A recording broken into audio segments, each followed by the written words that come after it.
Sape Farm with the compliments of the Minister for Health and Medical Services. But don't eat it on the floor of Parliament, you can eat it outside. Thank you. And also further to that, may I add that on the premises of Parliament, precincts of Parliament today, technical officials from the Ministry of Health who are taking blood slides and tests, sugar testing and so on. They're on the leave hard. So if you have time and you want to get a shot of yourself on how much sugar you are accumulating, you can go have a test on that note. So that is a part of the announcement I'd like to share with you. Thank you. And with that note, I think Honourable Clerk, you lead us to the next item of business. Asking and answering of questions. Thank you. Question number 55 to be asked by the Leader of Opposition MP for Auke Langalanga. Certain Leader of Opposition, Minister of Education, have agreed to defer this question, question number 55 on today's order paper, so we will have that deferred. The next question there, therefore, is the question number 71 by the Leader of the Independent Group, Mr. Malaita MP. In the absence of the Minister of Foreign Affairs and External Trade to respond to that, the Prime Minister will respond to that question. So on that note, Honourable Leader of the Independent, you might ask the question. Thank you, Mr. Speaker, and thank you for Prime Minister for stand on behalf of the Minister for Foreign Affairs. Question 71, law order paper, today's order paper against the name Blome and go for Minister of Foreign Affairs, but Prime Minister will stand on for the Ministry of Foreign Affairs. It reads, can the Foreign Affairs Minister inform the House whether the government has taken steps to ratify UN United Nations Transitional Organized Crime, and if not, what are the reasons for the delay in ratification? Thank you, Mr. Speaker. Thank you, Honourable MP for his Malaita, Leader of Independent Group. Honourable Prime Minister, please. Thank you, Mr. Speaker. Let me thank the Honourable Leader of the Independent Group and the MP for his Malaita for this important question. I will respond to that in my capacity as the supervising Foreign Minister. The United Nations Convention on Transnational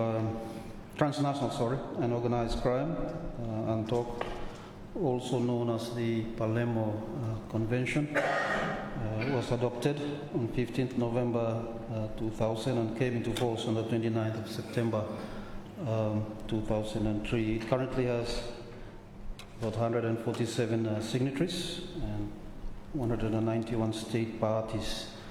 Say in the past 2 decades, transnational crimes have become more complex and sophisticated.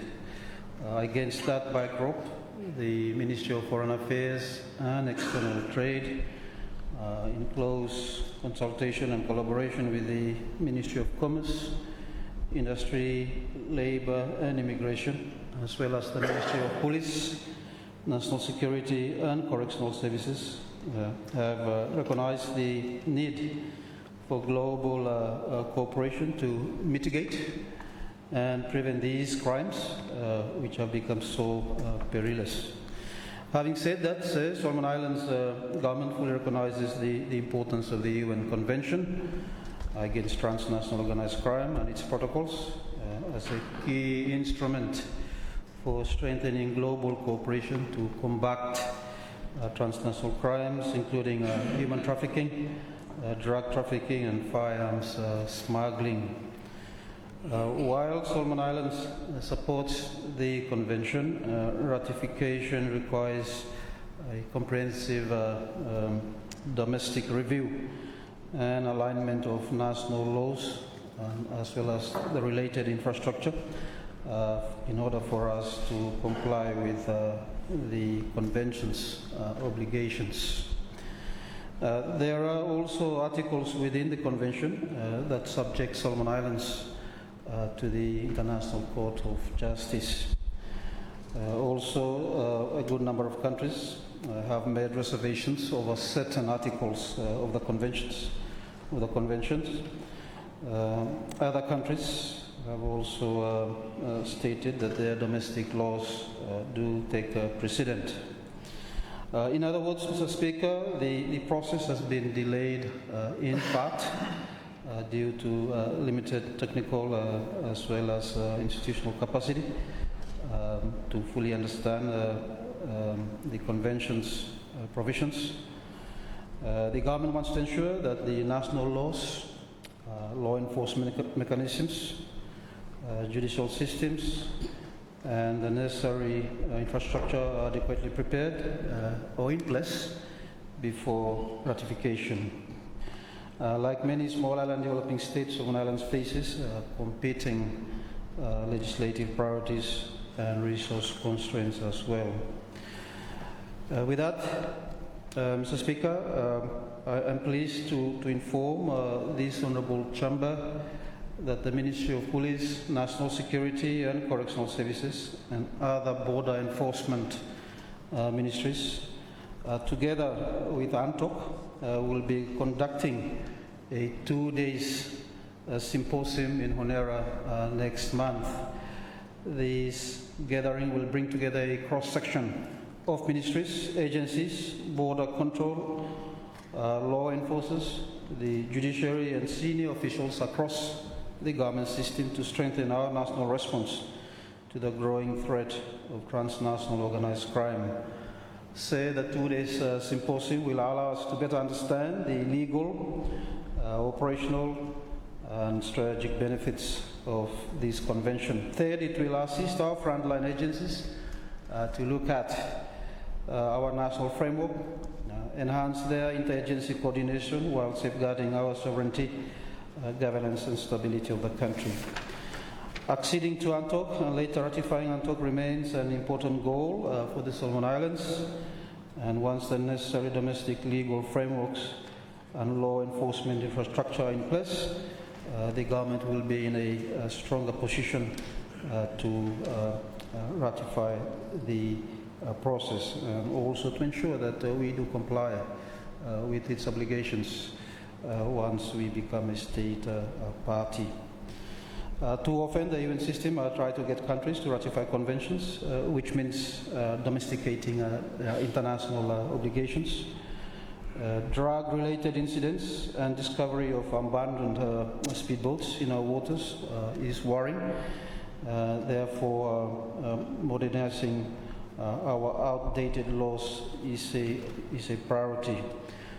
This includes leading ministries, line ministries, the need for them to work collaboratively with our development partners to properly manage our accession to the treaty, but also the implementation of its obligations. Based on that, Mr. Speaker, the ratification of ANTOC remains an important priority for the government.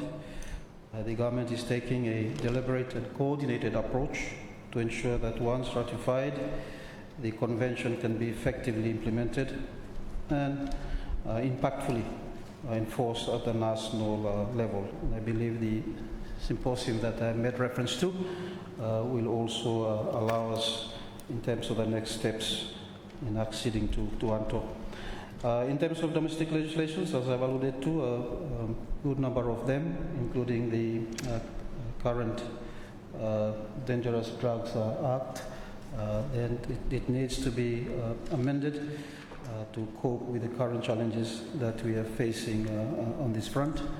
And the Honourable Attorney General may wish to enlighten us on what is currently being done in terms of the DDA Act, Dangerous Drugs Act, especially given the challenges that we are now facing in terms of the trafficking, but as well as the consumption of illicit drugs in the country. I thank you, Mr. Speaker. Thank you, Honourable Prime Minister. Honourable Leader of Opposition. Yeah, thank you, sir.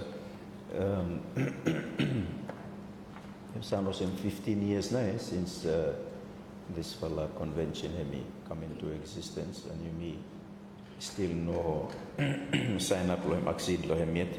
It seems an unreasonably long time.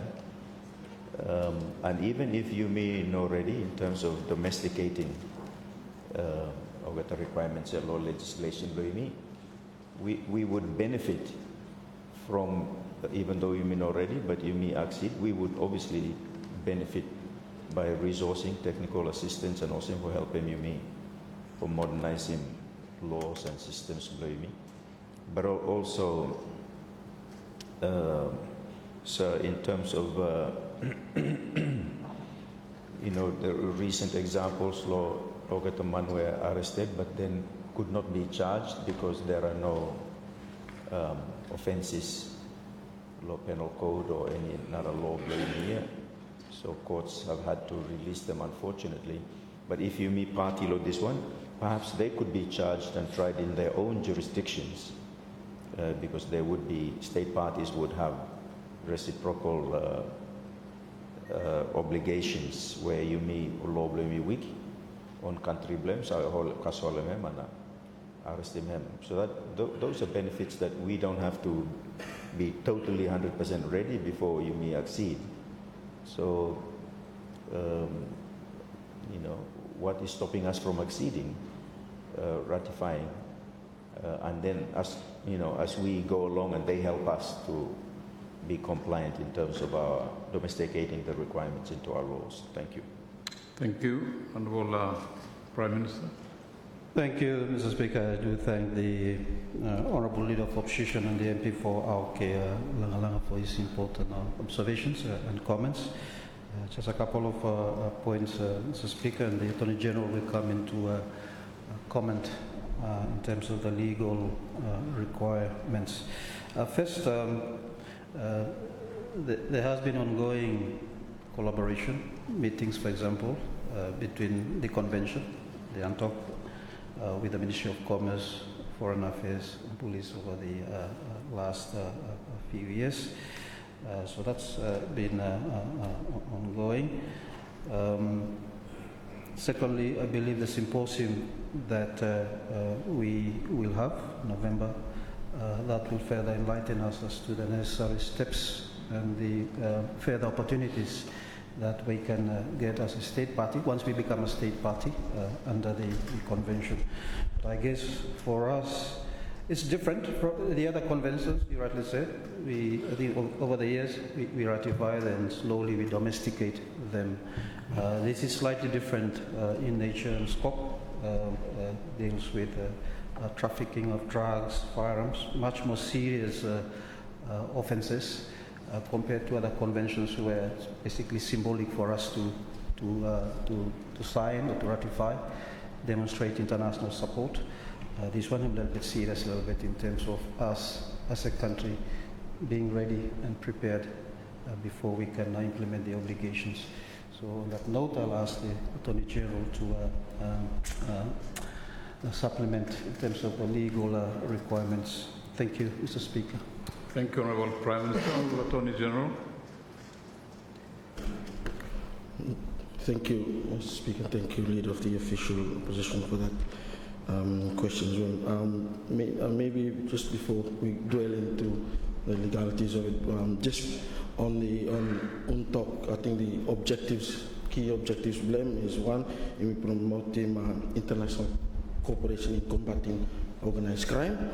We strive for standardizing criminal offenses around the world, facilitating mutual assistance, protecting witness, and also enhancing capacity building amongst member states. Despite Somaliland not being a member state, Somaliland continues to receive assistance too from UNTOC. So because of the nature, as Prime Minister and nature of these things, I'm quite serious So Somalia continues to receive assistance from UNCTAD despite not being a member state.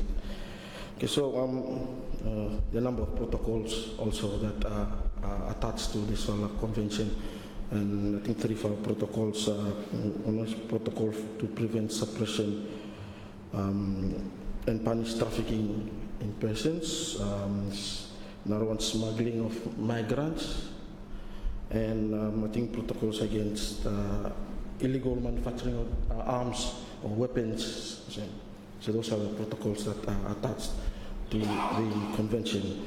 Okay, so despite so you may not sign up, but we have gone ahead and put in place a number of legislative compliances with the treaty in any event. Immigrant mutual assistance finish, that one, and as mutual assistance and legal mutual assistance, the Attorney General and competent authority. And as a competent authority, I have also been facilitating stakal wata request ya finish naka. So we continue to, although not being parties to it, we implement finish no masalah something. Also proceeds of crime, imigaram law blame finish. Anti-corruption, imigaram laws blame. Anti-money laundering, imigaram laws blame. Cyber crime bill, we're still working on it. Extradition, we already have extradition laws. So in terms of 15 years youth talent to our leader, one of the things we've been working on law chambers is legislation acting passing of 2023, enabling Attorney General for doing reprints. And so once we've done the reprints, there's about 250 plus laws that have been doing reprints. And so our laws are currently up to date. From that, we're starting with each review for updating everyone's blame. So that's currently ongoing. So in terms of the dangerous drugs Act, where Prime Minister also mentioning, there are 3 steps that we are taking now, and Minister for Health and stuff, but I think he has signed in to force rules under the Dangerous Drugs Act for criminalizing. So now it becomes an offense law, what leader you mentioned earlier on, and those rules have been made, and Minister has signed it last week. So the other part, there are 3 steps we're taking in terms of the DDA, and that's one. Second one is there's an amendment coming to Parliament just for increasing some of the penalties. And then there's this overhaul that will be done. It's not by a little bit, take a long time a little bit, and there'll be a number of consultations going around. So once that is cabinet approval, then overhaul legislative mechanism relating to DDA will be you start to looking for overhauling. We same go encompassing not only DDA but even penal code, criminal procedure, code BLUMI, anti-money laundering, everything by him encompassing too. So it's quite a big reform by him happen once that is done. Speaker, thank you, Mr. Speaker. Thank you, Honourable Attorney General. Honourable Leader of Opposition. Yeah, thank you, sir. So if Low-Side Law Mutual Assistance here, although we are not a state party yet, ogat man we arrest but you mean remote offences in our laws, they could have been charged if you may refer them go home jurisdictions law under law that mutual assistance. Thank you. Thank you. Honourable Attorney General. Thank you, Mr. Speaker, and thank you, Leader of the Official Opposition, for that question. In terms of extradition, some countries have extra-territorial effect laws. So, apply law, citizens brought outside of their own country. So, once that happens and they make that request, yes, we shall comply with them. But there are rules whereby you for a long time you make them that for compliance.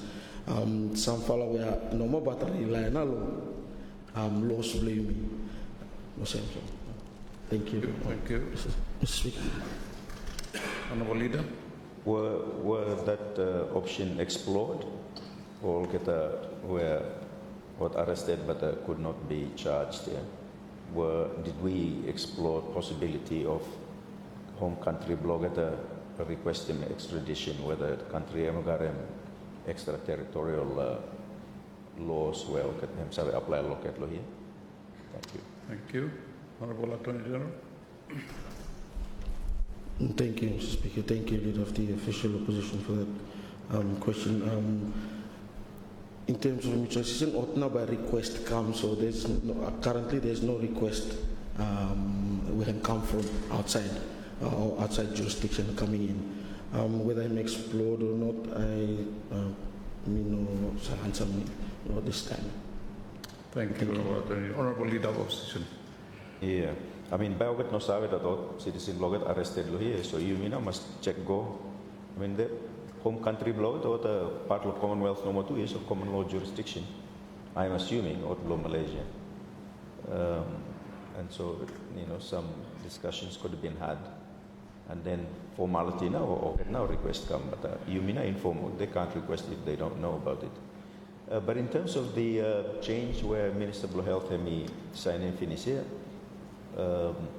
if this situation happen again, it would now be caught under this one new change. Thank you. Thank you. Honorable Attorney General. Thank you, Mr. Speaker. Thank you, Leader of the Official Opposition, for that question. Yes, but I'm caught because under the law, DDA may provide for a number of illicit substances where if you got him licensing, you will be caught.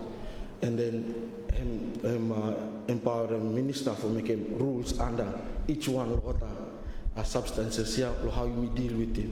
So for this whole particular substance, the rules now have been made clear, and offences and penalties, everything here go with it, which was not done in the past. There are also a number of illicit substances that don't have that one because of time. Where time of working was 1970s. So as time progressed, you may get what new substances will come up. Then we would still need to update in what our schedule for looking what the current one. So with the assistance of the UNODC, I don't think the other one is on top. Those are the ones that you may be using for updating what our current database. Thank you, Mr. Speaker. Thank you. Honorable Leader of Independent, and before is Malaita. Thank you, Mr. Speaker. Which is supplementary question. Listening to the Prime Minister's statement about the capacity that we still yet to have, Mr. Speaker. Me just like what the capacity is needed, we still fall short. So that inside doing the ratification. So that one I like for Savi because Speaker, I'm in line also with the first supplementary question, Leader of Opposition. Since we have some other things that never been happening in the country, happen now. Like illegal drugs, things that come in the country where I'm not legislate for, Mr. Speaker. I ask this, Mr. Speaker, because of there are some cases where Kogolo High Court, but then DPP have me say that they don't have laws to try and charge these people because of those falsehoods of those legislations or law, Mr. Speaker, because I know that countries that ratify UNTOC, what the government finish all the legislations in place, criminalized organized crime offenses or have been in place already. So that's why I say, why not him no matter what type of capacity for him time for him put more things in place so that we can have these people who are committing these offenses must be charged, Mr. Speaker. So me just like for asking AG Is this true? I've heard it from some people who are out of law, DPP officer and police officers. Where I asked them, Mr. Speaker, why not this man not charged for this drug offense? They said that offense, drug him no inside law, criminal charging money. So, Mr. Speaker, I think this is very serious. Yeah? And I think government should start for look law things. Yeah? That's why I'm bringing this question, Mr. Speaker. So I just want to know the capacity that we don't have, that PMMC and then Otalem number house. Why not put time for ratifying this one on top? Thank you, Mr. Speaker. Thank you, Honorable Leader. Honorable Attorney General.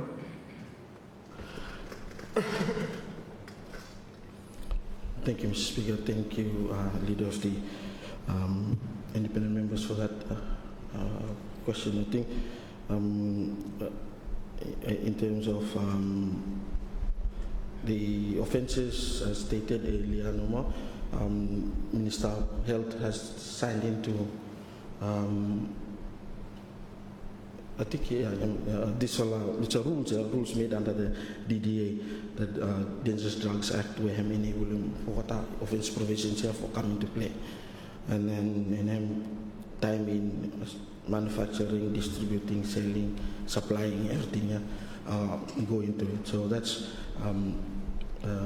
been done, and the next part, as stated earlier on, is an amendment will be also brought to Parliament.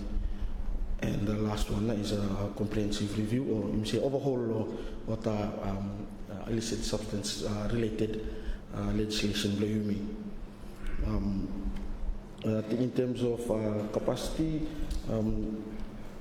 a number of things that I think we should also need to have in place. We need to have some transnational organized crime, so involving beyond borders, and also waters blame. So we need to have enough enforcement and capabilities too. Also, patrol boats and also for to go around.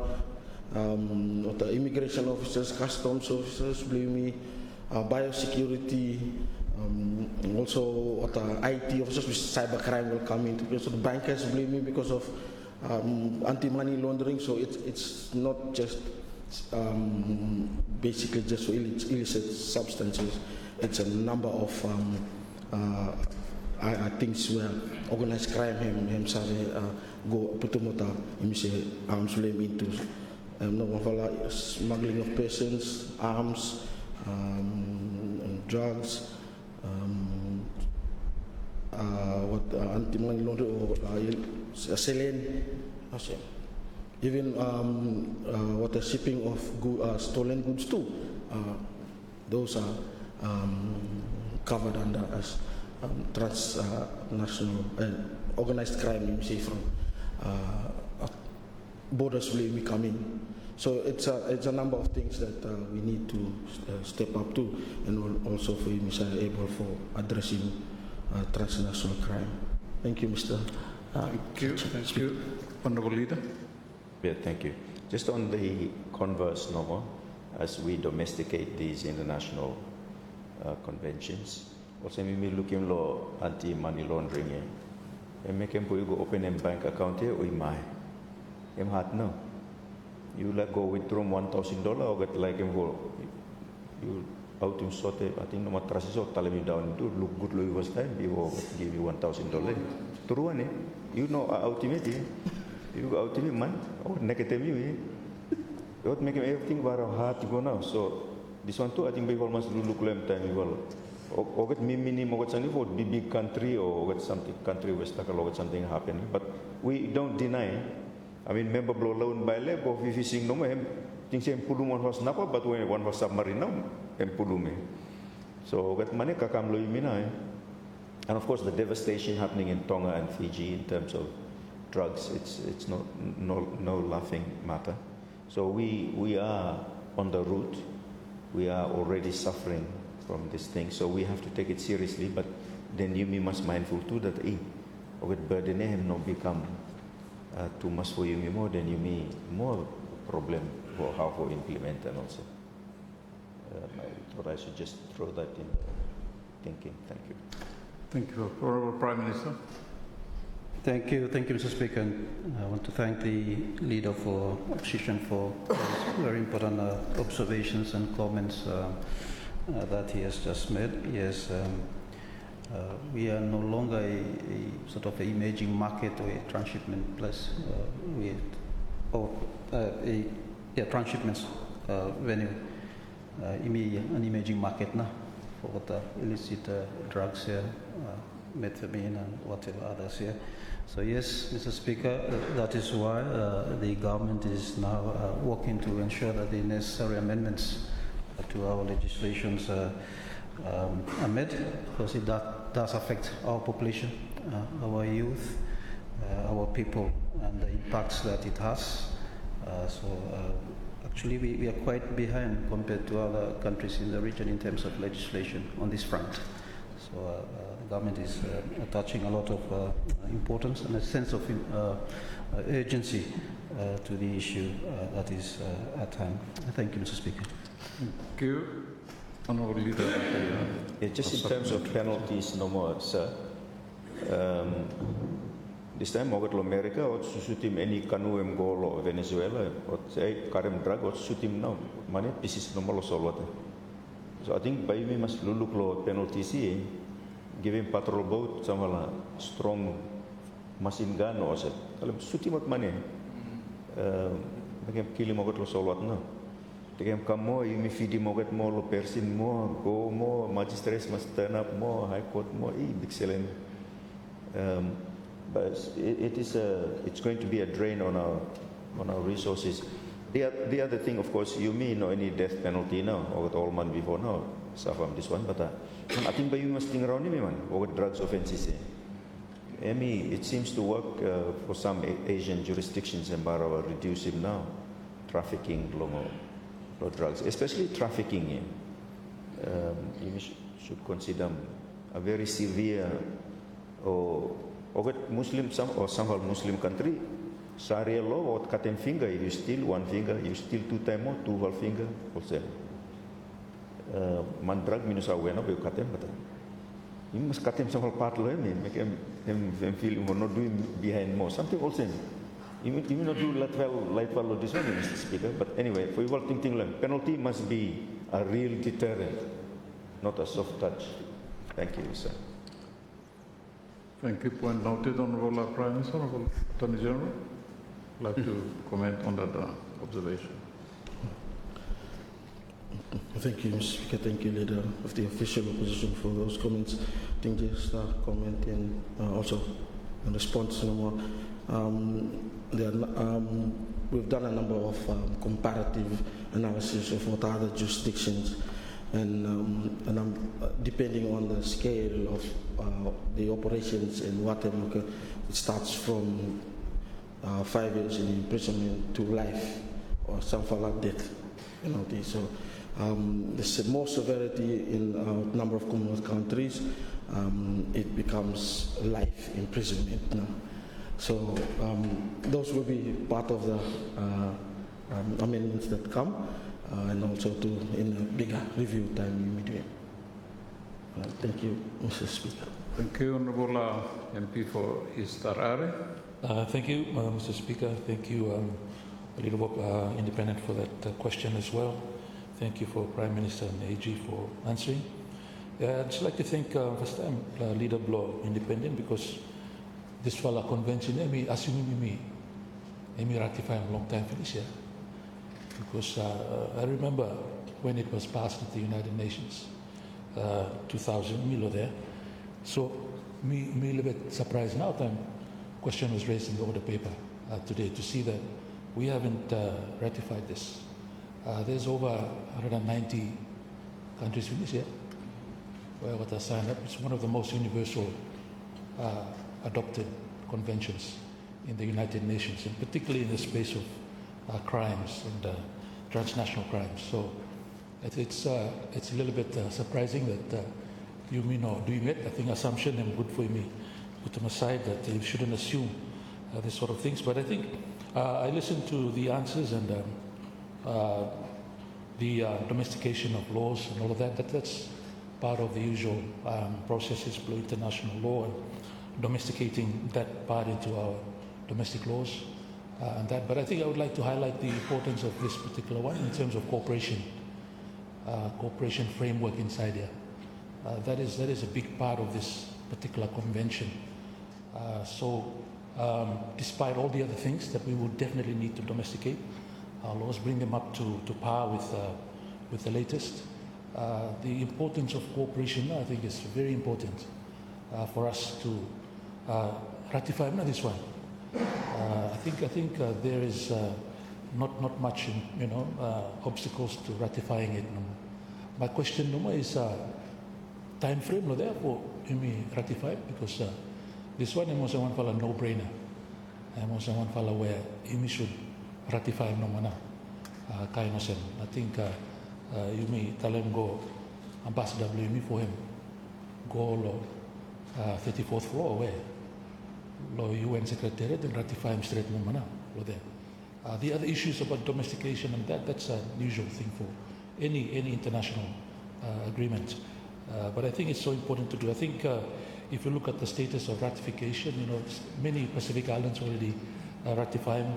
One for big omission perhaps is just our neighbor, Papua New Guinea, might not have ratified yet. But I think Vanuatu, Fiji, everyone blaming Melanesia, particularly what already doing this one. So I just wanted to ask if there's a time frame for ratification. Otherwise, you may agree no more, you gotta go doing for you now. It's very important now with things catching up to us in terms of transnational crime. But once again, the importance of cooperation, international cooperation that this framework allows, I think that is what one of the big benefits of this convention. Thank you. Thank you. Honourable Prime Minister.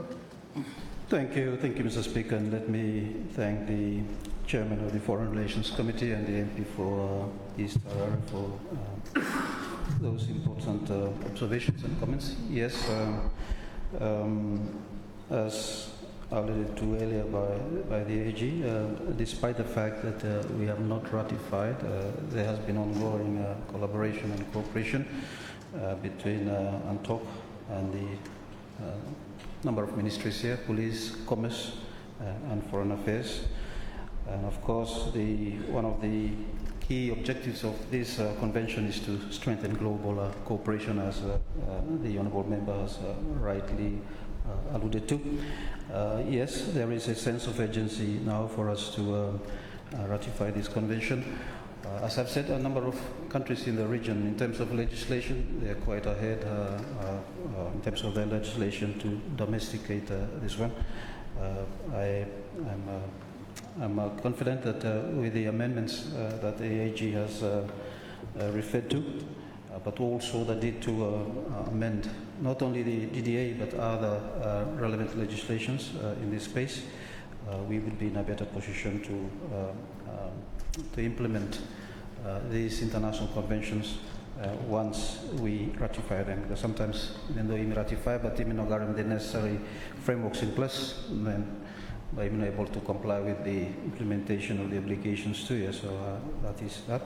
So I believe with the symposium that will be held next month, we look forward to the report of that symposium, and that could trigger the agency, or as well as the importance, not the agency, but the importance for us, and of course the agency, given the current situation that we are now facing. So we'll liaise with the Ministry of Foreign Affairs as to the outcomes of that symposium, so that one of the takeaways from that should be the ratification of this important piece of convention. I thank you, Mr. Speaker. Leader of Independent Group and MP for East Malaita. Thank you, Mr. Speaker. Yeah, me just like for welcome a small comment before me thanking Prime Minister and the Attorney General. As our colleague Blumio, supplementary questions and comments that I'm making that for quick time legislative ratification, Mr. Speaker. I think that is very important. Since IMI looking now, some of the things that are happening under the transnational organized crime start going on in our country now, Mr. Speaker. And if we don't rectify this, also me tell them today, Mr. Speaker, then by me finding now how to take them out of local. That is one thing very important. So we just thank him, Prime Minister. Thank you very much for the symposium that by for la Holem, so that that one and quickly work towards ratification of this. Like Mr. Speaker, also when we talk about one of the protocols of is to prevent trafficking in person. But if you look at Mr. Speaker, now in our country, domestically trafficking and waiting in our logging camps, in our fishing boats. So how not by me doing this? I mean, these are things that's why me questioning. So I want him should quick time with him ratification, so that him is a court of people there, Mr. Speaker. Manufacturing of trafficking, one of the protocol in firearms. Yeah, what's something was saying? People in firearms, how not by him charging what under what? Mr. Speaker, and ammunition or something was. So, sir, me just like for thanking my colleagues for supplementary questions. Thank you, Prime Minister and Attorney General, for your responses to our questions. Thank you very much, Mr. Speaker. Thank you, Honourable MP for East Malaita and leader of the independent group. We move now straight on to our next item of business. Bills, second reading, the Public Service Bill 2025. Honourable members, debate on the Public Service Bill 2025 continues and concludes today. Members may speak on the general principles of this bill, and in so doing, may I kindly remind members again to comply with the rules of debate as set out in our standing orders. The floor is now open for debate. Thank you, Honourable MP for East Harare, Chairman of the Foreign Relations Committee. Thank you again, Mr. Speaker, for recognizing the member for East Harare to make a contribution to the many excellent contributions that have already been submitted here on the floor on this particular bill. At the outset, I'd like to say thank you, Nomalo, Minister, for bringing in this bill to this House for us to deliberate on and adopt. I'd like to also thank the GNAC government also for bringing this important bill for our consideration here on the floor. Also, but definitely not the least, thank you to the BLC for their continued hard work and support with their recommendations. I think we'll go for 70 recommendations. Yeah, it's quite a lot of useful recommendations already. Hard-working BLC that is doing this work.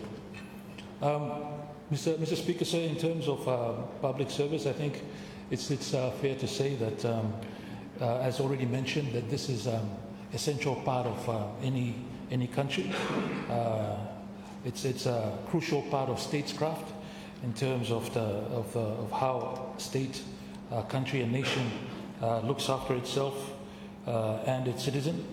And I think if you look at the readings of the philosophers that put together the modern state as we know now, a few centuries ago, from Europe, the likes of Rousseau and John Locke, they do refer to the idea of public service being one of these fundamentals that underlines a modern state. So it is essential. So I agree with many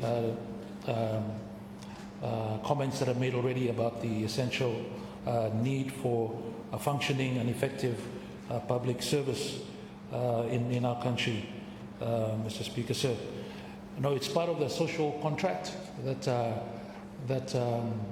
countries do have between citizens and leaders after the revolutions, where kings were thrown down, Republicans rose and republics became part of the new democratic movement around 15th, 16th century.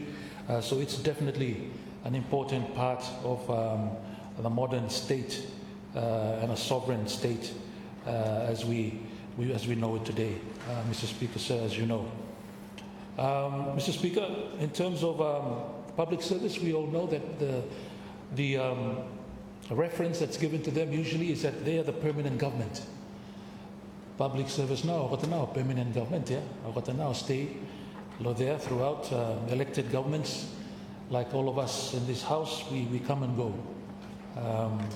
Yourself included too, Mr. Speaker, but the public service is said to be and been referred to as the permanent government. Stop there for continue on with the work of serving our people and nations around the world. So the need for updating the laws that looks at these particular important segments of our nation is very, very important. One of the issues that are picked up of the recommendation from the BLC is the need perhaps for us to really look to complement existing laws that are already in place. I think there were a couple of instances where questions were asked about how does this impact existing law, Kainosem. So I think it's something that we should look generally in terms of drafting bills coming in to ensure that there is a complementarity between the bills that are coming in and the laws that already exist. Because as we know, when it comes to interpretation by the courts, I think they don't see new laws as implying some amendments to existing laws unless those are done expressly.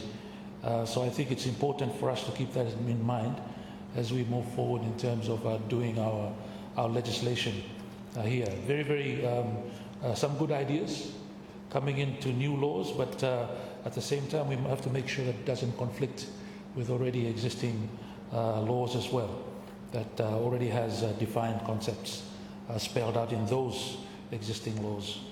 Mr. Speaker, sir. So I think it's good to take some of the recommendations along those lines by the BLC, just for us in terms of working as a parliament and the government, the executive, in terms of bringing bills to this House. Mr. Speaker, sir. Mr. Speaker, sir, of course, in accordance with your advice to us to comment on policies, I think I would like to do that with a few points that I see and observe in the draft. One such is the Code of Conduct. I understand that this is something that the Minister will be doing yourself, and that's well and true and good. I would like to encourage the Minister to look into thresholds that perhaps he may like to involve or add in the Code of Conducts that he will be working on upon the adoption of this bill. Zero tolerances, for example. Zero tolerance on corruption. When there's corruption that is found to be practiced or exercised within the public service, imi putum zero tolerance nalave. Imi no tolerate mo. Man way you kotlo that one, woman way kotlo that one. I think you should leave him now. Service no more. That one. Zero tolerance on what the women blame me, assault or some fella harassment inside the public service. Those sort of things I think would help us in terms of bringing up a professional public service and public servants' behaviors and attitudes and codes of conduct. So I would like to suggest that for the Minister to consider when he starts on thinking about the Code of Conduct that will follow the passage of this bill. Mr. Speaker, sir. When it comes to the classification structure, I think this is a good step forward for the grades that are applied, the levels that are applied to the various positions that will be in the public service. that is, I think, something that is very much welcomed. To put that issue of classification right in center in the middle of this, what we are hearing is a modernization of our public sector. That in itself, I think, would be a great addition to how we look after our hardworking public servants. Grade levels applied to positions in the public sector, and of course reflected in the different remunerations, salary ranges that will be applied to these grade levels. Mr. Speaker, sir, the other one that I particularly appreciate seeing it mentioned in black and white in the bill is the idea of merit principle. I think this is something that as public servants we should put this right at the front and center, that there might be other considerations when recruitment is done, when promotion is done, but I think the bottom line is we should try and grow a public sector that is based on merit. So that is something that is very important, and I appreciate very much the fact that this one had reflected well already inside the bill, throughout the bill, in fact. So that is very much welcomed. Mr. Speaker, sir, the other one, in terms of guiding the work of the public service, is the core values that are listed there. Mr. Speaker, sir, my only, it's not a concern, but a suggestion is perhaps there are too many core values listed here. We have accountability, equity, ethicality, impartiality, integrity, professionalism, respect, responsiveness, and transparency. All very good, definitely values, but the core, I think the idea here is core, like what the main ones that you should look like. And from my own thinking, no more, I would have thought that perhaps 3 or 4 fala, no more by help, and a few of those would encapsulate already some of those values that we see in there, Mr. Speaker, sir. I would like to put forward ideas like integrity should be right at the top, perhaps service, service to our people, there, and excellence. We have to spell it out. We want excellence as part of our core value, and of course professionalism. And I think under those 4 you would find equity and ethicality, impartiality, and all those on those 4 already built in. But that is just a suggestion in terms of getting our public servants. When you ask them a question like, hey, when I'm not core value blue me by public servant here, by travel, tingin go minosabe how much core value na by listing by wrong one follow. But the idea is that I think it's good for our public servants to quickly recall what the core values of the public service are, and the shorter, the better, that they will really take to heart what the important ones that I think also encapsulates the others that are there. But that's something to look into later, and it's perhaps it's good to for Mekem long or say Mekem time if I interview Bogota, what must remember now every core values here, Mr. Speaker said. And of course, respect is something that underlines all our work of public service in terms of how we do things with the public and our interaction with the public. Mr. Speaker, sir, I think perhaps might be controversial, this one, but I think we also might need to look into the ideas of given the fact that, of course, public service has to be apolitical, but I think when it comes to the election, we see that there is a clear provision here for resignation. You must resign now before you may contest any election. But I'm looking at this at the broader picture, particularly as it comes to encouraging women in politics. Perhaps the idea of leave without pay, particularly for what the women might like to contest for allowing now this fall increase law candidacy from our women folk. We keep on hearing the temporary special measures have been discussed in previous parliaments already, and this kind of efforts to try and encourage women leaders in our political scene at the highest level. I'm thinking that perhaps, you know, there are very good quality leadership in terms of women in the public sector, in the public service. The idea would be that perhaps for them, instead of resigning, we might allow them to perhaps take leave without pay if they want to contest an election. So those are just some ideas. I know it might be controversial, but at the same time, we should also look at other issues that might come into play with regards to women perhaps given an opportunity to also contest in elections. Mr. Speaker, sir, my very short experience in terms of being involved in politics and campaigns and candidates, trying to meet also the threshold of the Political Party Integrity Act that talks about a certain percentage of candidates has to be women. My own experience is that our women folk are very risk averse. They factor in a lot of things before they start to make a decision about whether they might want to contest. I see that a lot of qualified, a lot of them have good ideas, good visions, but when it comes to the final decision to make that step, especially many of them are working in public service, the idea of perhaps leaving the job and taking that risk is a gamble that is perhaps too far for them to cross, a bridge too far for them, and thereby making the decision not to seriously consider tendering their candidacy. So that is something that I've noticed, that our women folk are very much risk averse when it comes to this.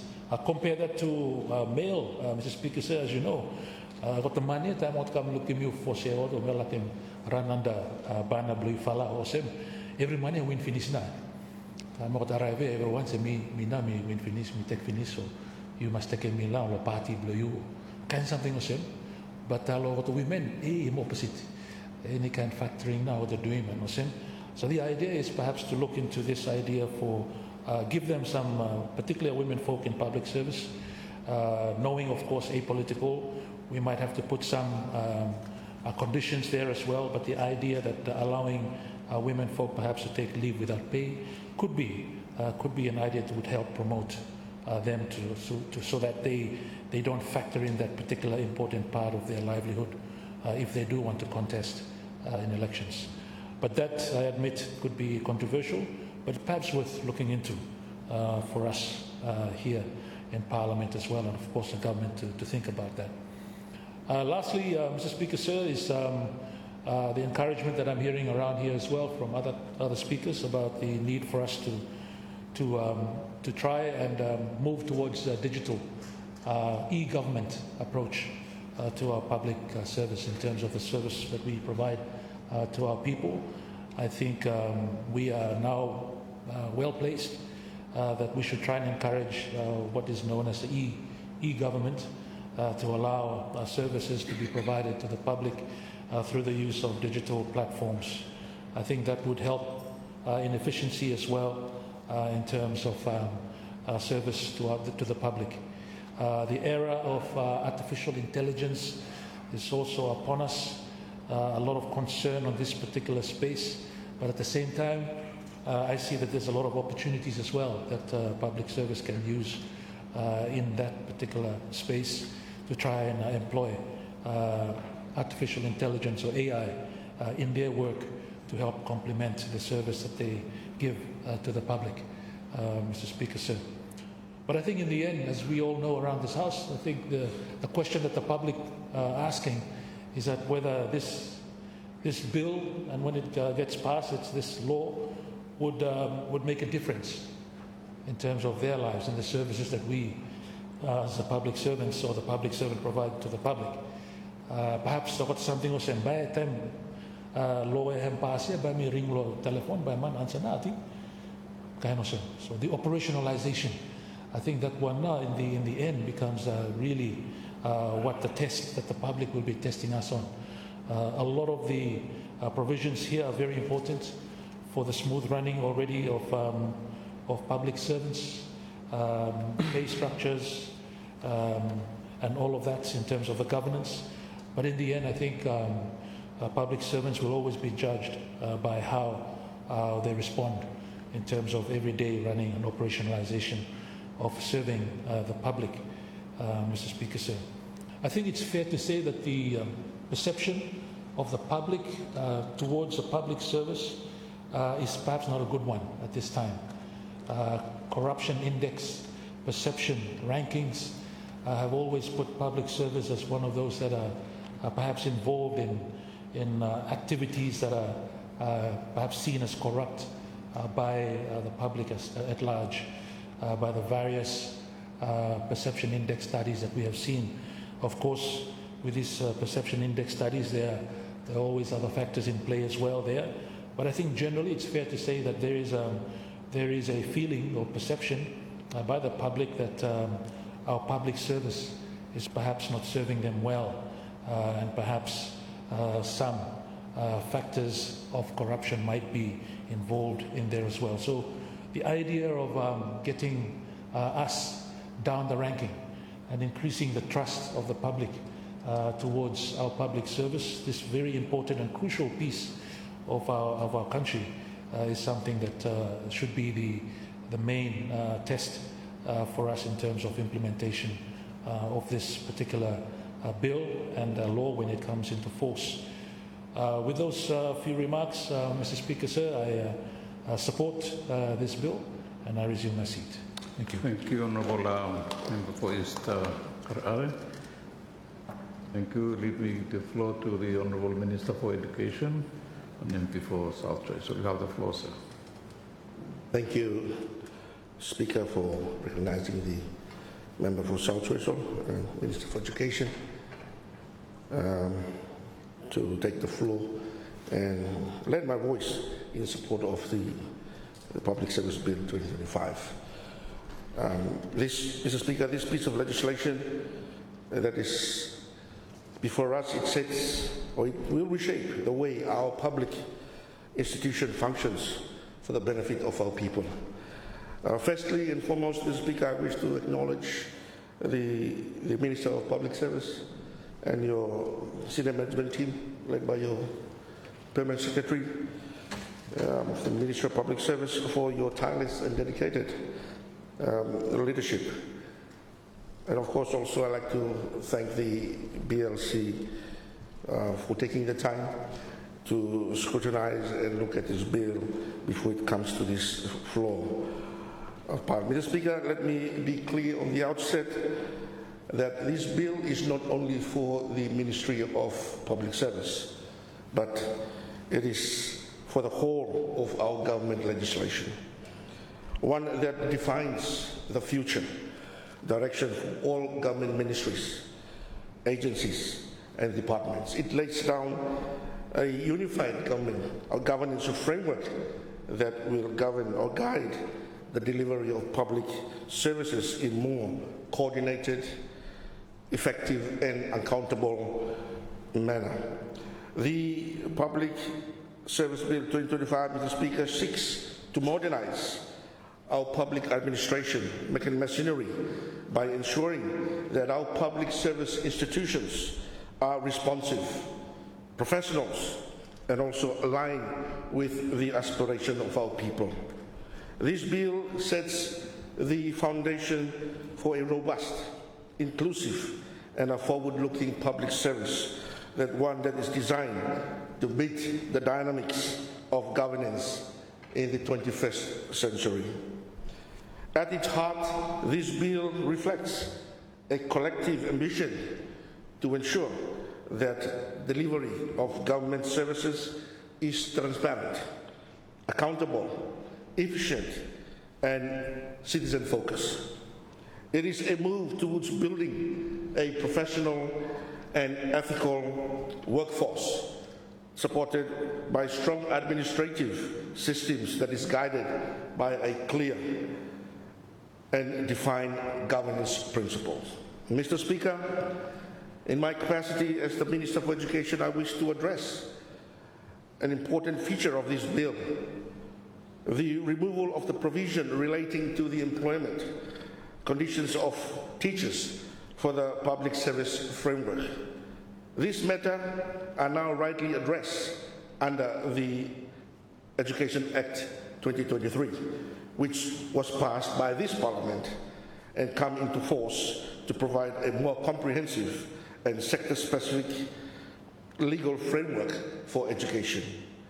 Clause 11, page 9 of the bill states that, and I quote, does not apply to the employment of teachers to whom Section 116B of the Constitution applies. This implies that the Public Service Bill 2025 does not include teachers. It also suggests that the bill does not cater for employment of teachers and that there are no provisions in this bill that relate to teaching profession.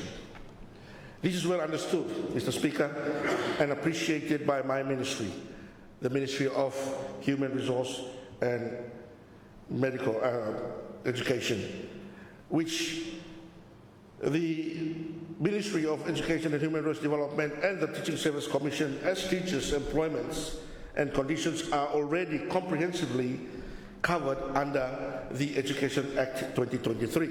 However, let me assure Parliament that the Education Act and its regulations provide provisions that allow conditions of employment applicable to public service to be extended to our hardworking teachers. And this is one of the advantages of the Education Act 2023 is serving our teachers.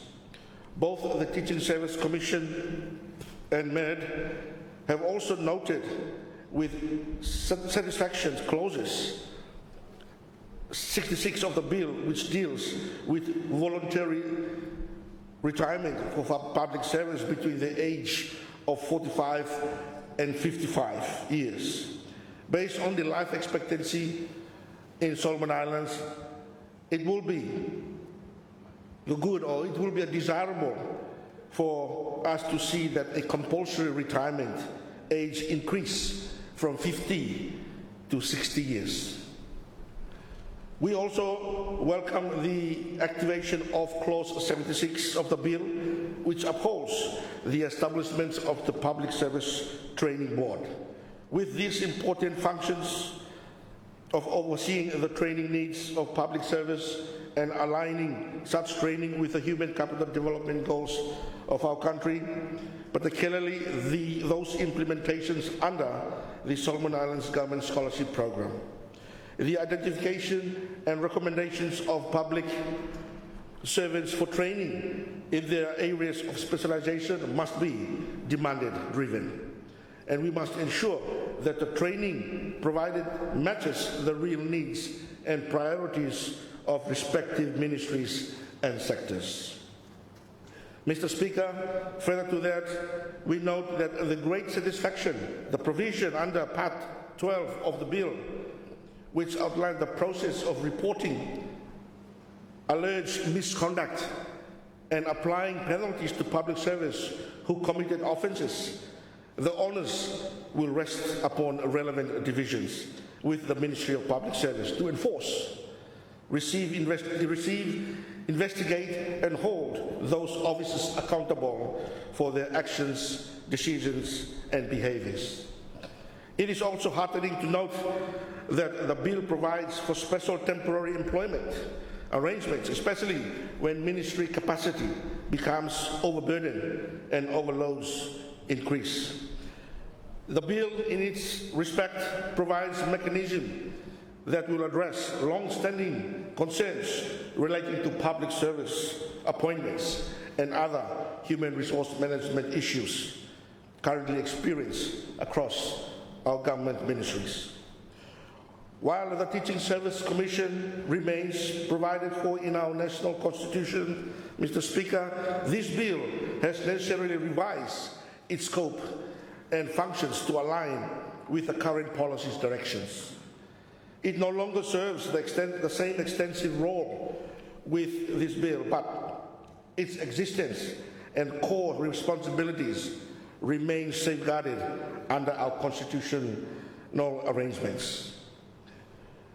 This change is not a diminishing of teachers' profession, Mr. Speaker. Rather, it is a strategic step forward to ensure that teachers and educators are served by a framework that is more tailored, relevant, and responsive to professional contexts.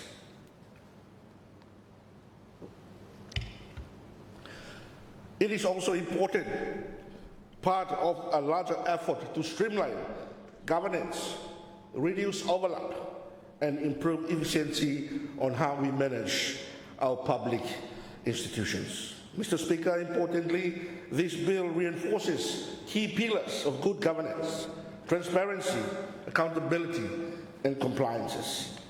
These are the hallmarks of high-performing public service. The inclusion of clear reporting mechanisms, defined performance expectations, and a focus on ethical conduct that will help build public trust in our institutions and deliver real results for our people. Mr. Speaker, the modernization of the public service is more than a structural or a legislative reform. It is a mindset shift. It is about cultivating a culture of service, professionalism, and innovation. It involves embracing digital transformation, investing in our human capital, our human resource development, and ensuring that we have the system that is in place to monitor, evaluate, and improve our service continuously. The bill also emphasizes merit-based recruitment, performance management, and institutional integrity, principles that are vital to ensuring fairness and equity in public service delivery. A modern public service is one that is inclusive, accountable, and future-ready. Mr. Speaker, members, in conclusion, the bill of the Public Service Bill 2025 represents an essential milestone in our nation's governance journey. It is a forward-thinking legislative instrument that reflects our shared vision of our public services that will be responsive, ethical, and people-centered. As the Minister of Education, I welcome the clarity and the improved governance arrangement that this bill brings to the administration of our teaching professions.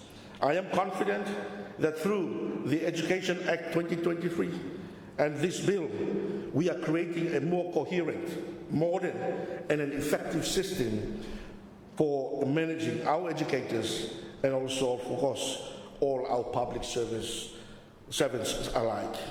And let us move forward with the passing of this bill, not merely as a matter of legislative businesses, but as a collective commitment to improve the lives of our citizens through a reform and a modernized public service. Let us ensure that this system we build today will serve the generation of our tomorrow. Mr. Speaker, on this note, I wish to support the motion and resume my seat. Thank you. Thank you, Honourable Minister for Education and Human Resource Development. You, Honourable Minister for Environment and Minister of Planning. Sorry, you have the floor, sir.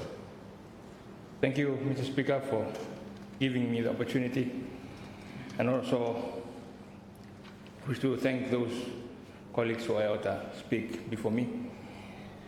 First things first, Mr. Speaker, let me also acknowledge our hardworking Minister for Public Service. I know PAs and officials from the ministry.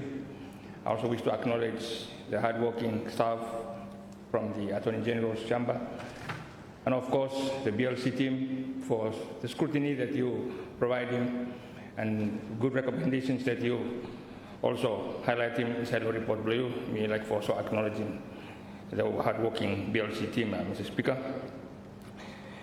Mr. Speaker, it is an honor for me as an MP for Kabogoto to rise in staunch support of the Public Service Bill 2025.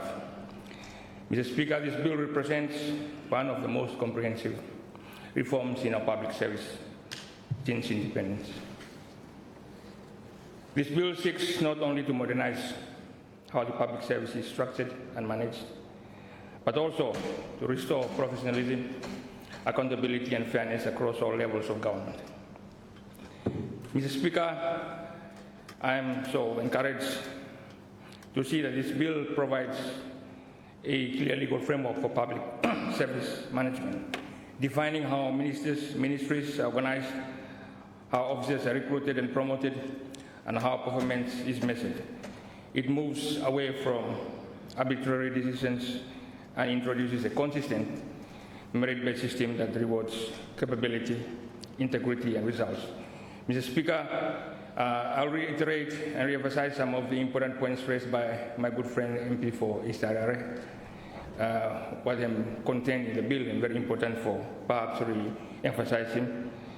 Mr. Speaker, at the core of this bill, the bill aims for creating now independent, high-performing public service that delivers responsive and effective service to both the government and the people of Solomon Islands. Mr. Speaker, the bill reinforces the principle that public service must not serve politics, but policy. It also emphasizes that it must not serve individuals, but institutions. Public service must remain neutral, professional, and accountable to the laws and values that guide our nation. Mr. Speaker, one important point of Part 4 were already emphasized by MP for East Harare is in regards to the core values. I think it's very important. Whilst we have 9 fundamental values contained there for emphasizing the importance of the core values that public service should adhere to, I think some of these we can narrow it down because you can encapsulate with limited number of values or things we have contained in that part. Mr. Speaker, one area that also me quite appreciative is that this bill strengthening the merit principle as the foundation of all appointments and promotions inside the public service.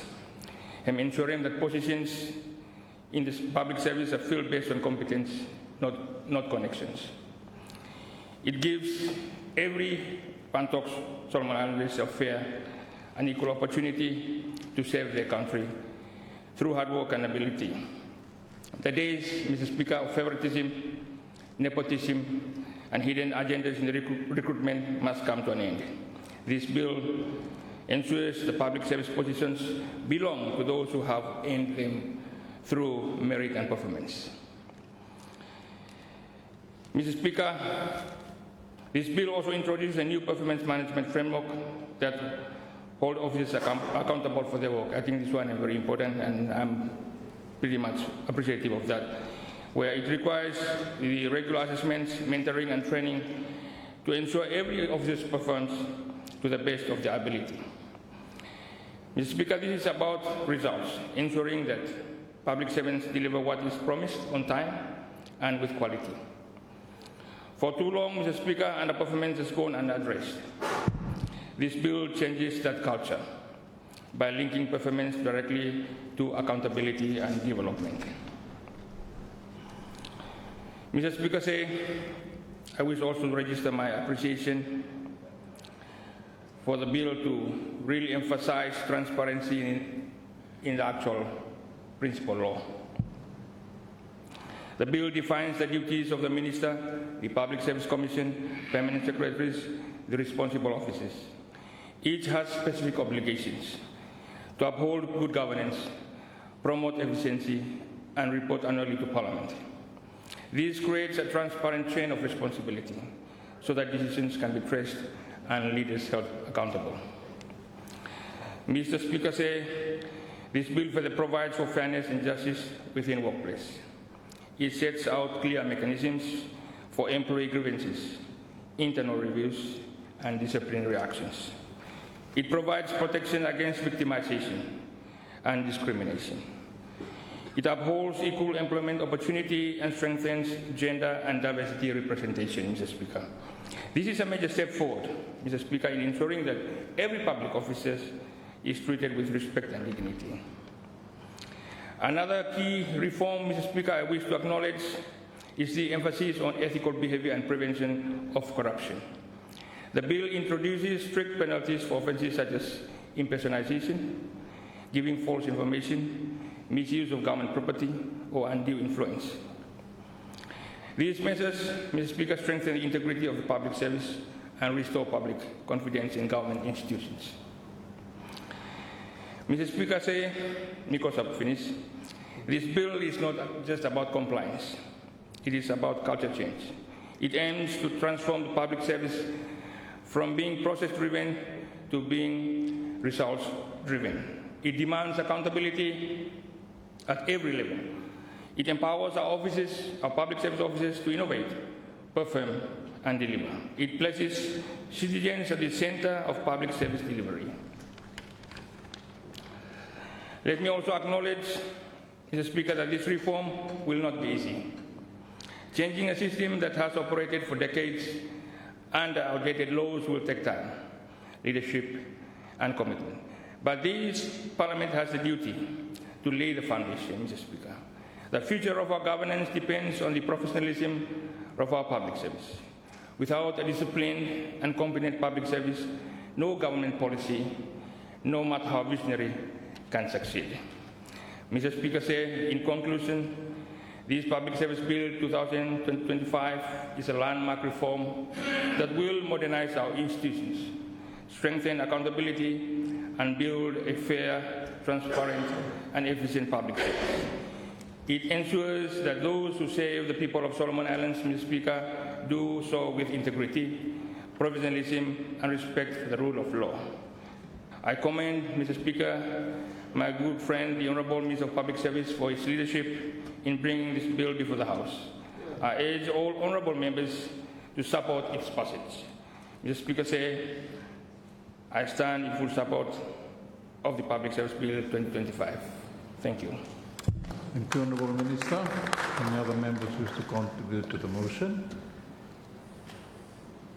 Thank you, Honourable MP for Southern Georgia. You have the floor, sir. Thank you, Speaker, for allowing me to debate very briefly on the Public Service Bill 2025. At the outset,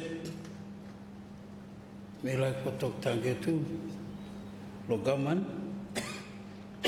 the Minister of Public Service, for taking council bill before this House. I also acknowledge the Chairman and members of the Bills and Legislation Committee for their detailed scrutiny and inquiry into the bill. Also the Permanent Secretary of the Ministry of Public Service and also the officials. Also the Legal Drafts Office for having worked tirelessly in shaping it. Mr. Speaker, the public service is the foundation of effective government. It is the machinery through which national policy becomes action.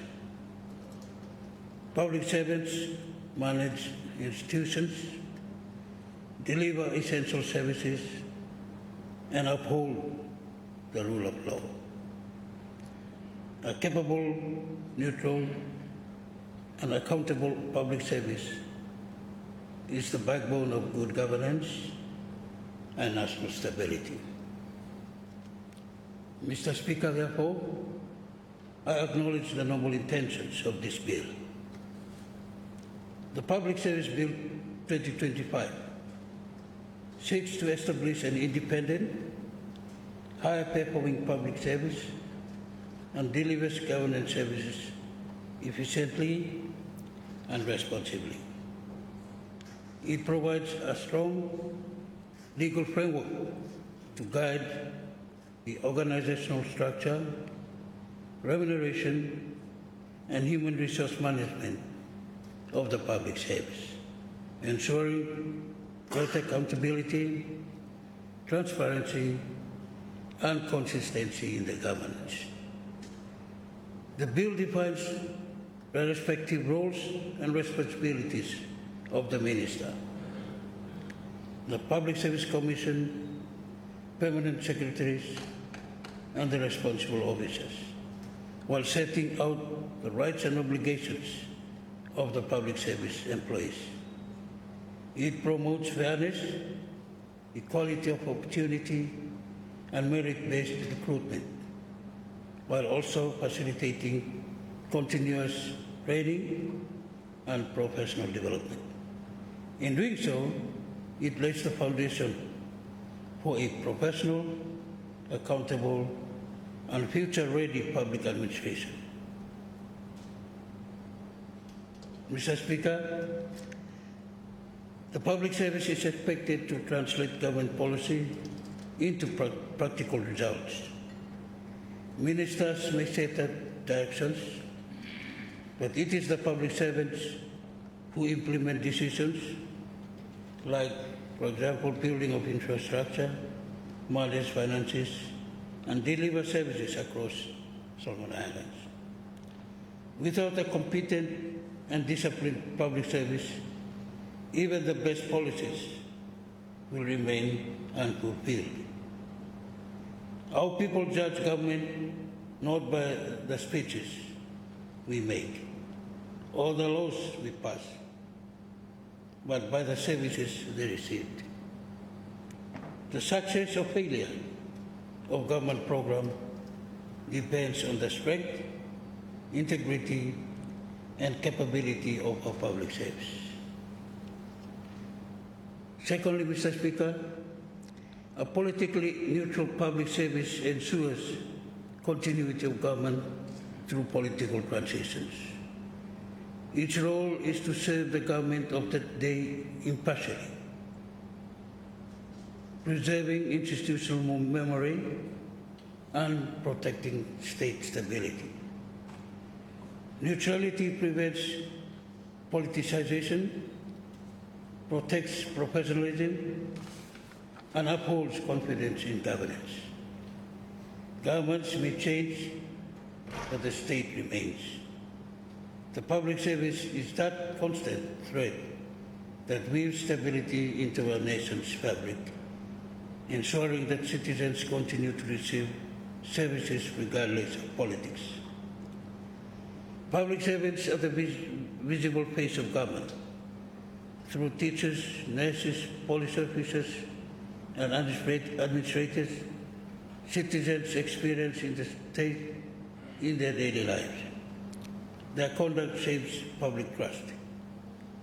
When services are delivered efficiently and ethically, confidence in the government grows. When they fail, legitimacy erodes. The public service therefore holds the delicate responsibility of representing government in every village, classroom, clinic across the country. Mr. Speaker, the public service is central to economic and social progress. It manages development programs, coordinates donor supports, and implements nation strategies. No reform or investment can succeed without an effective administration to plan, execute, and monitor outcomes. When public institutions function well, you will guarantee services around the country, like health, roads, build schools, improve health care, services expand, the community thrives. The bill, therefore, before us is to provide a stronger legal and institutional framework to enable that level of performance. So, through system of audit, procurement, and financial management, the public service ensures that public funds are used lawfully and transparently. A professional and accountable service can limit the abuse of power and protects both the government and citizens from corruptions and mismanagement. The bill strengthens those safeguards. It introduces clearer rules of performance and management, discipline and accountability, giving both government and the public officers a sound framework to operate within the law and in the public interest. Sir, in a diverse country like Solomon Islands, a fair and inclusive public service promotes cohesion. It must fairly represent all provinces and communities. It must become an institution that unites rather than divides. When every citizen feels represented and treated fairly by government institutions, national unity is strengthened. The public service thus becomes not only an administrative instrument, but also a unifying symbol of one government serving one people. Reform is vital to ensure the public service remains fit for purpose in a changing world. Modern governance requires transparency, efficiency, and adaptability. Reform must focus on improving performance management, strengthening institutional independence, and upholding merit-based recruitment. However, reform should empower, not overregulate, the service. Laws should provide direction and accountability, but flexibility must remain in management. The Public Service Bill 2025 must capture this balance. It must set a framework that values integrity, professionalism, and service delivery. It must seek to rebuild morale, reward performance, and modernize the machinery of government. This is not just another administrative measure, Mr. Speaker. Rather, it is an opportunity to restore pride and professionalism in the public service. For finish, Mr. Speaker, the public service is the heart of governance, the hands of policy, and the face of the state. When it functions effectively, the government earns legitimacy and trust. When it fails, no leader or law can fill the void. Strengthening the public service is therefore not just an administrative exercise. It is a national imperative. It is about ensuring that government remains effective, accountable, and truly in service to its people. With that, I commend the Minister for Public Service, the Bills and Legislation Committee, and all who contributed to this bill. Mr. Speaker, I lend my full support to the Public Service Bill 2025 and MISIDA. Thank you, Honourable MP for South New Georgia, Rendover. Any other members wish to contribute to the motion? Thank you, Honourable MP for East Choicho. Have the floor. Thank you, Mr. Speaker, by very short number. I first thank the Minister for bringing this bill come and Parliament and join the other speakers that have acknowledged the good work that the Bills and Legislation Committee doing a report. Thank you very much for improving the report there now. I think so a copy come out, we shall read him now this time. But it's a still got him with the copies that we've got him blue for blue. But I think we complain now, so they can come out with a nice copy now this time. So I read himself every recommendations. Thank you very much. 67 in all. Thank you very much for the good work that he. A lot of good points are raised. In fact, the bill let me pass now, Mr. Speaker. And it brings us, I guess, to the point of why do we have debates a second reading? And it is debates really when government introducing a business in Parliament and then trying to defend it, Mr. Speaker. But I think that everyone that spoke to the bill, Mr. Speaker, Michael Erwan supported. The leader of the independent group and speak on our behalf, and Michael Erwan, I think, Erwan talk now and giving support to it. The leader of the opposition on behalf of the opposition group have supported the bill as well. So the bill, I'm supported. I'm also so. I guess the debates now have become just basically presentations by members of parliament supporting, commenting on certain aspects of the bill in support. And also, so as the minister actually rounding up the debate now, so that we go to a committee where the real discussions will really happen, Mr. Speaker. The public service is one of the oldest institutions of this country, Mr. Speaker, from the churches. Churches come in before the government, and they are institutions that are set up to serve people. And that is what public service is too. It's apart from the churches, the public service is one of the oldest institutions established in this country. Even before this country became a nation in 1978, we already have public service when the colonial government existed this one. During those days, simple number, Mr. Speaker.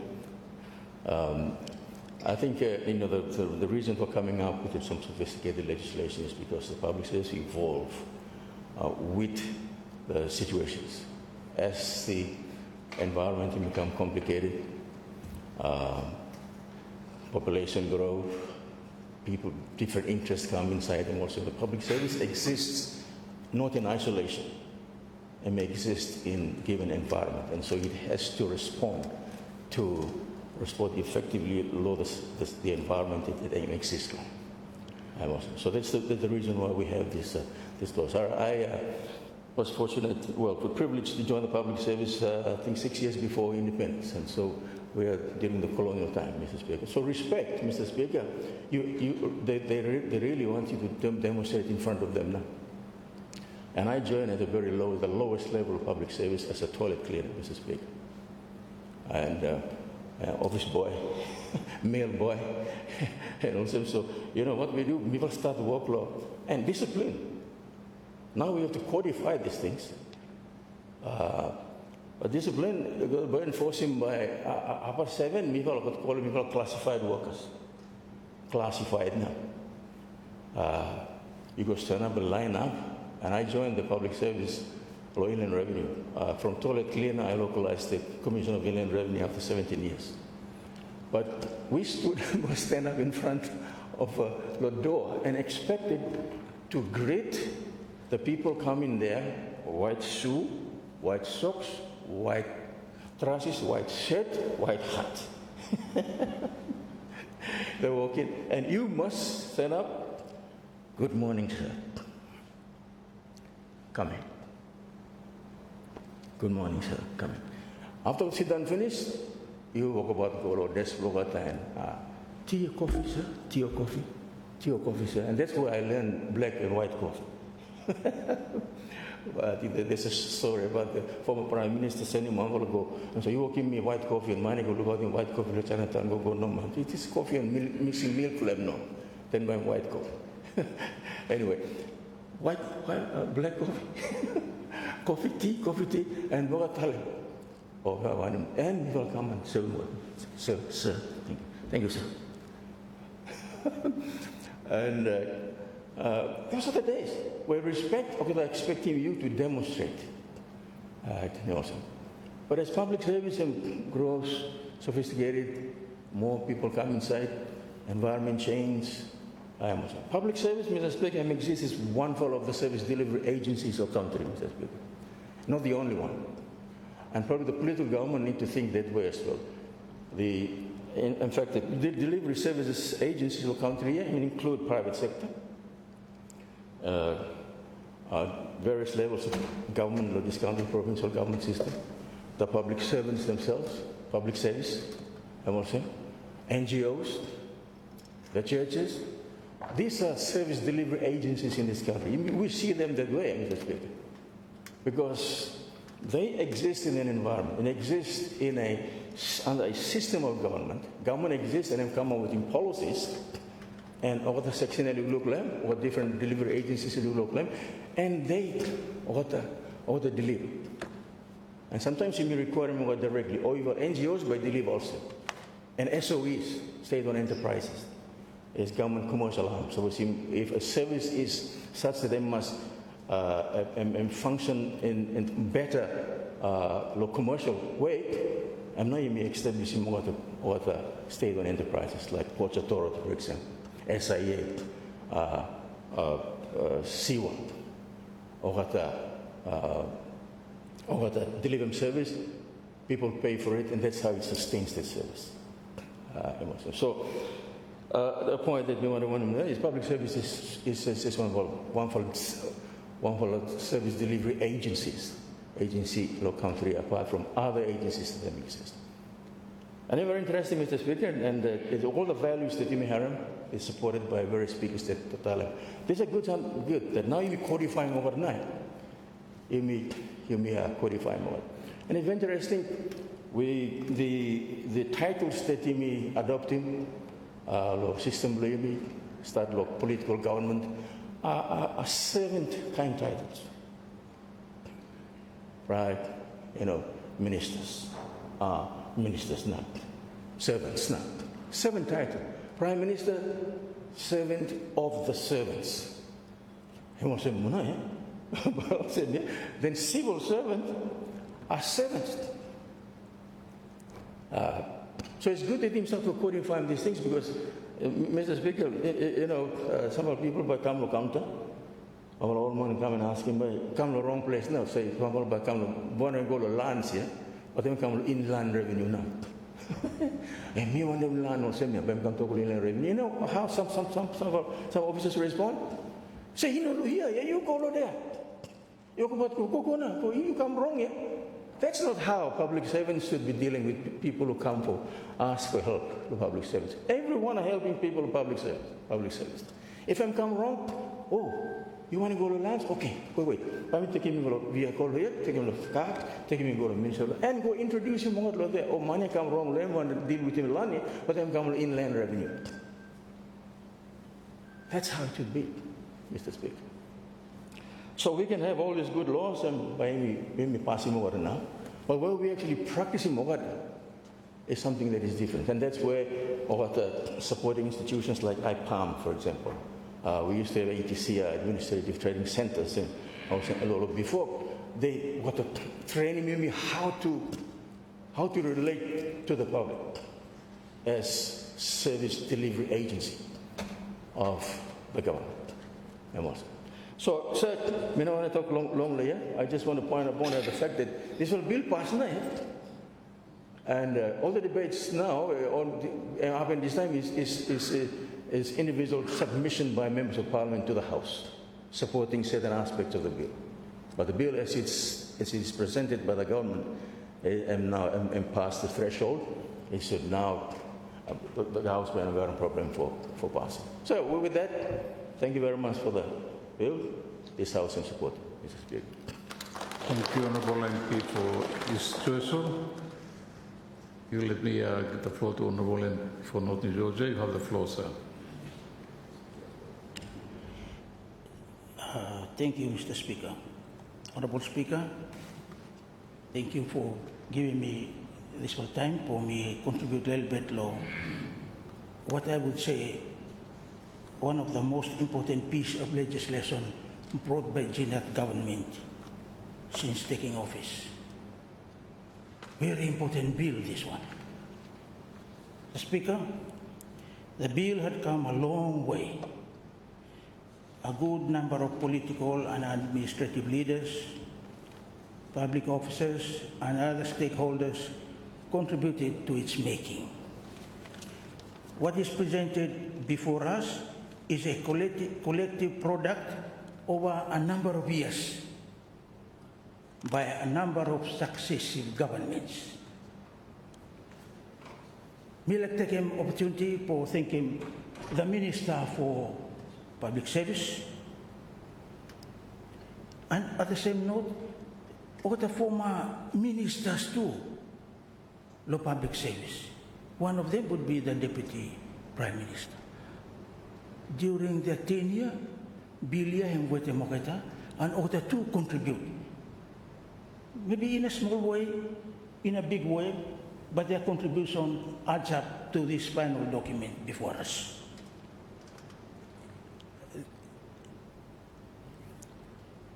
Mr. Speaker, me like also commending the Chair and members of the Bills and Legislation Committee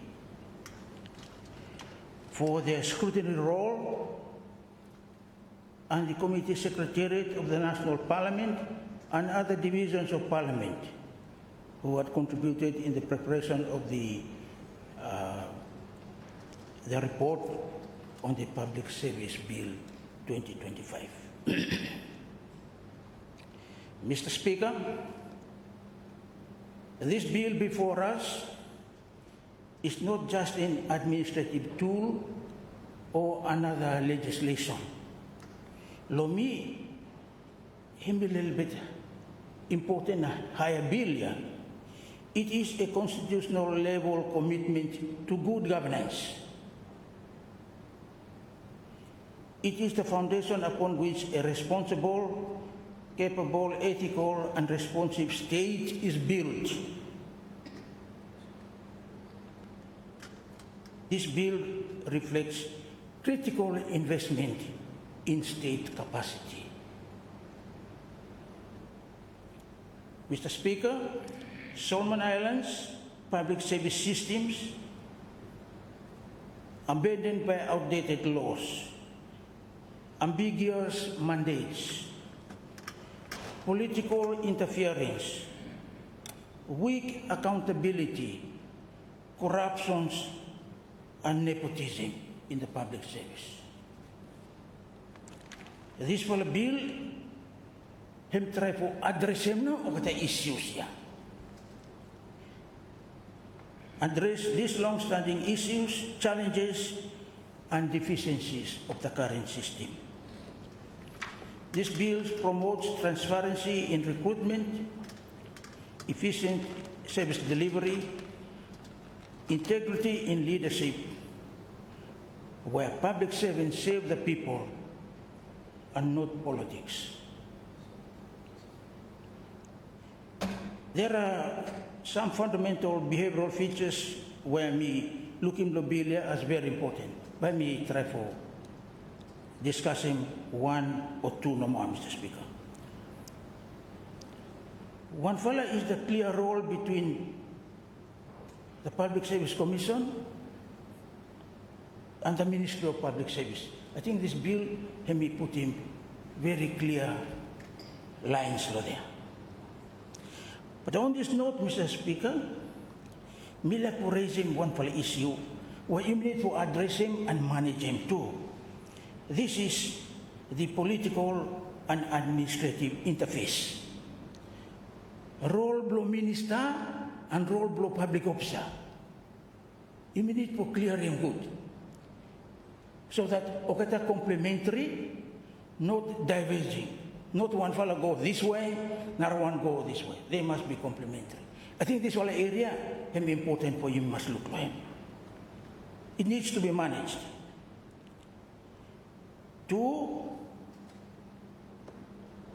this bill enshrines the principle of meritocracy into law. Even like a merit now, not any other one. And promotes performance-based management, linking rewards to outcomes. This one, him making appointments and promotions based on merit, him very good, Mr. Speaker, because we find the right people for the right jobs. The other important feature where we're happy to Mr. Lohem now is the inclusion and the strengthening of accountability with the inclusion of ethics, values, and disciplinary measures, law this for a bill. What me like say lawyer no one, Mr. Speaker, is you mean no need for reading more the values here. No need for reading more the ethics here. Let's live by them. Grow in those ethics and values. If you reread him, no anything will happen here. Let's grow and live by those ethics. If even not doing, the bill him know anything no more. So maybe when it comes to other subsidiary legislations for public service, our good minister will look at some of these and then improve more what is in this bill. Mr. Speaker, these reforms, once enacted, will reshape the culture of our public service from one of complacency to one of excellence, where confidence and public trust is restored, and where morale and retention in the public service is enhanced. Mr. Speaker, currently our public officers are not really motivated here. They are not motivated. They have the skills, they have the qualifications, but are unmotivated. Because you may now not motivated Moketa. I think this bill will address that. A country like ours, Mr. Speaker, is important for imisabi that the effectiveness and efficiency of services of hospitals, schools, infrastructure projects, and even our economic reforms depend on the capacity and integrity of our public service. Without a professional public service, even the best policies fail at the point of implementation. That is why it is important that we must nurture and good public servants and public servants will Mr. Speaker, public servants must be mindful that they are facilitators and enablers of progress by serving our people with commitment and dedication. They must serve with integrity and impartiality and consistent in enforcement of the law. A public office is an office of trust, not an office of privilege.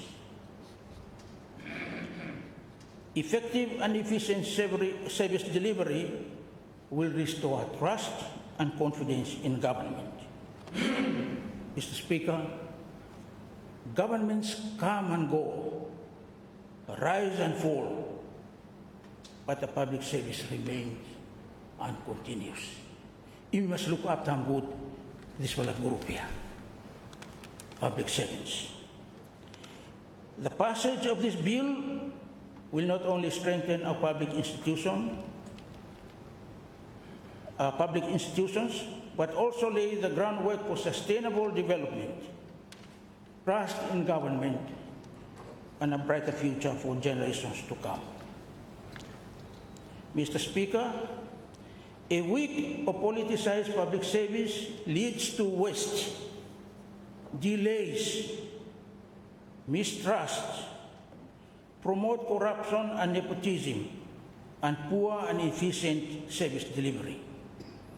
But a professional and accountable public service, as it is intended in this bill, will accelerate the implementation of government priorities, attract development partnerships, and ensure equitable service delivery. Mr. Speaker, there are specific areas that need to be clarified and safeguarded from potential misuse and abuse. These form part of the Bills and Legislation Committee recommendation. I hope the Minister and his ministry will enlighten us on some of the issues and concerns raised in the report. 3 issues me like for CRM no more, Mr. Speaker. Him all same. Imi like him reform here for inclusive. Those public officers in the provinces, in the remote areas, or must receive the same support and opportunities as those in the headquarters. That is not what is happening now. Those in the provinces and in the remote areas, they are the forgotten lot. You look at training opportunities every year. How many come from provinces?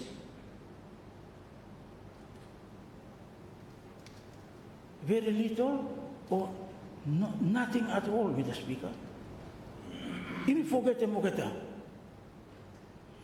this bill must make sure that they are considered equally. Yeah? No good to say modernize them public service, but just forget them or modernize them the way we forget them. That should not happen. 2, one area where me look to him for him consider no more, Mr. Speaker, is currently the Ministry of Public Service is the employer of public servants. To me, this is like public servants employing themselves. This is, to me, a weak space in the public sector. Me like for suggesting for the ministry for look good this one, and for finding an independent oversight body to see and oversee the human resource management of the public service. The third, Mr. Speaker, it may not happen in other bills, but me like for suggesting this for the public service bill, that there must be a periodic review clause lobelia for say that after 10 years, bill must review. No open him up or same, then after 50 years, then you may review more. So that him compel him, you me for, oh yeah, you must try to review this one after every 10 or 15 years or so. Remember, the public service is a dynamic institution. Him growing and revolving every time. So we have to keep up to the present practices of public service. Finally, Mr. Speaker, me just like for AGM, me for everyone, and me totally agree with the honorable member for East Chesel. Me pala agree finished, him pass finished now. But me like for asma po, support go mo. Support him go bill, not for ourselves, but for the future of Solomon Islands. And for the generation of public servants who will be proud to serve their people and country with professionalism, accountability, and patriotism. With those, Mr. Speaker, I support the bill. Thank you, Honourable MP for South West Georgia. Thank you, Honourable Deputy Prime Minister. You have the floor. Thank you, Mr. Speaker, for giving me this opportunity to also briefly contribute to this bill. My contribution will be brief, as most of the points have been raised by other members of Parliament, and I don't want to repeat myself. But Mr. Speaker, first of all, we'd like to thank you, my good friend, the Minister of Public Service, for tabling this bill, as well as the permanent secretaries and all the staff of public service, and those that are involved for making this bill come along Parliament. Also, I would like to take this opportunity to thank the Bills and Legislative Committee for looking through this bill diligently and give recommendations quite a bit, and I hope the Minister will take into account those bills recommendations. Mr. Speaker, as you know, others have stated, the bill has a long-time debate, 30 plus years, going towards 40, and I am timely for modernizing this act belong people belong to or public service, as the minister himself him telling. This bill him for modernizing the public service, and I fully agree on that, Minister. As others have stated, Mr. Speaker, public servants agency for delivering services belong people belong me. They trust this to our people here.